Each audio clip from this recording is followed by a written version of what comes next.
नमस्कार दोस्तों, कलयुग के चमत्कार संतों की वाणी में आप सबका स्वागत है। दोस्तों, नया साल 2023 सबके लिए मंगलमय हो और सबके लिए भगवान सबकी मनोकामनाएं पूरी करें, ऐसा हमारा भगवान से प्रार्थना है।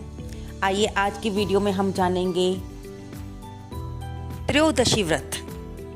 इस साल का जनवरी में आने वाला पहला त्रयोदशी व्रत कब रखा जाएगा, उसकी पूजन विधि क्या है, उसकी कथा क्या है, किस देव की पूजा की जाएगी, आज की वीडियो में हम इस बारे में जानेंगे। दोस्तों, त्रयोदशी व्रत यानी कि द्वादशी के बाद पड़ने वाली त्रयोदशी तिथि को रखा जाने वाला ये व्रत प्रदोष व्रत कहलाता है।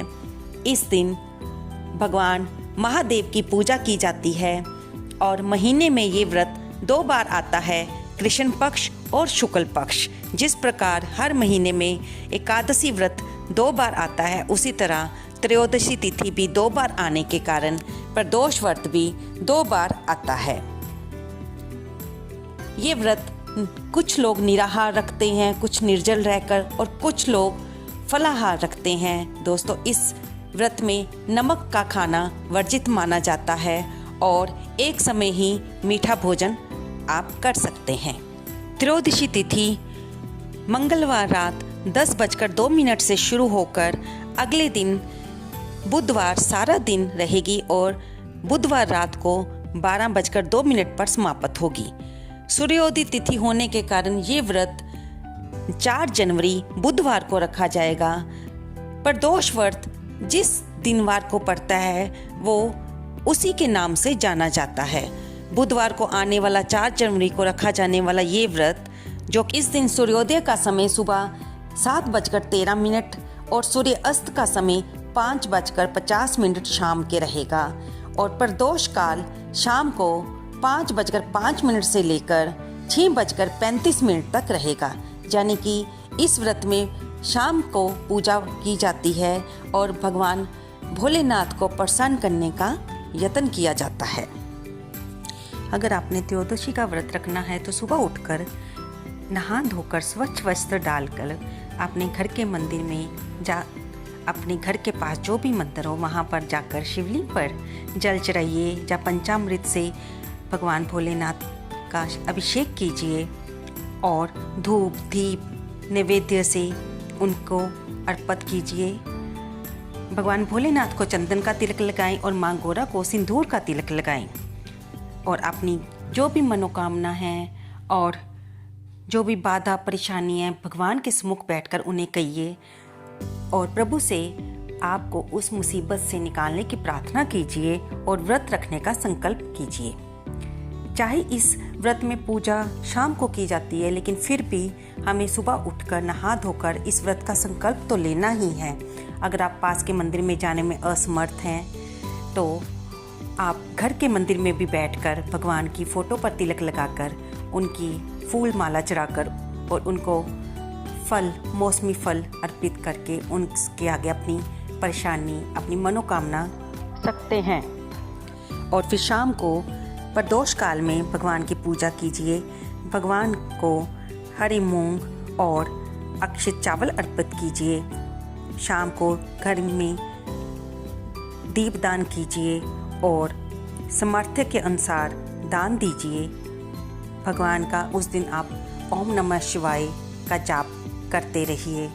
व्रत की कथा सुने और भगवान से प्रार्थना करें और रात को भी जितना समय आप भगवान का नाम लेते हुए जागरण कर सकें, भगवान भोलेनाथ का नाम लेते हुए भगवान से प्रार्थना करते हुए इस व्रत को पूर्ण कीजिए और सुबह की पूजा के बाद ही आप व्रत को खोल सकते हैं।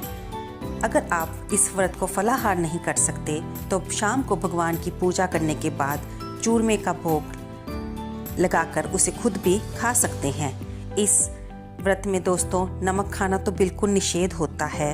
आप अगले दिन की पूजा करके फिर नमक ग्रहण कर सकते हैं।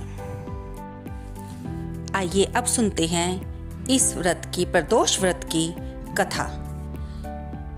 इस बारे में ये कथा प्रचलित है कि एक ब्राह्मण था और वह अपने बेटे के साथ और अपनी पत्नी के साथ रहता था।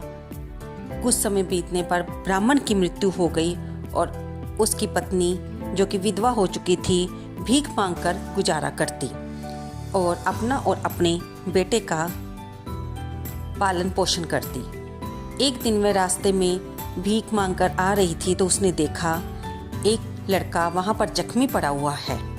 वह लड़का और कोई नहीं, उसी विदर्भ देश का राजकुमार था, जहाँ शत्रुओं ने आक्रमण करके उसके पिता को यानी कि राजा को मार दिया था और वह लड़का मूर्छित वहाँ पर जख्मी हालत में पड़ा था। ब्राह्मणी उसे घर ले आई, उसकी उपचार किया और जब वह ठीक हो गया तो वह ब्राह्मणी के साथ ही रहने लगा। ब्राह्मणी प्रदोष काल का व्रत करती थी और भगवान भोलेनाथ की परम भगत थी। जैसे जैसे समय बीता दोनों बच्चे बड़े हो गए। एक दिन एक गंधर्व कन्या अंशुमती ने राजकुमार को देखा तो वह राजकुमार पर मोहित हो गई। वह अपने माता पिता को राजकुमार के पास लाई और उन्होंने राजकुमार के सामने अपनी पुत्री के साथ उसका विवाह करने का प्रस्ताव रखा और उन्होंने ये भी बताया कि उन्हें भोलेनाथ ने स्वप्न में दर्शन देकर कहा है कि अंशुमती का विवाह आपके साथ होना चाहिए।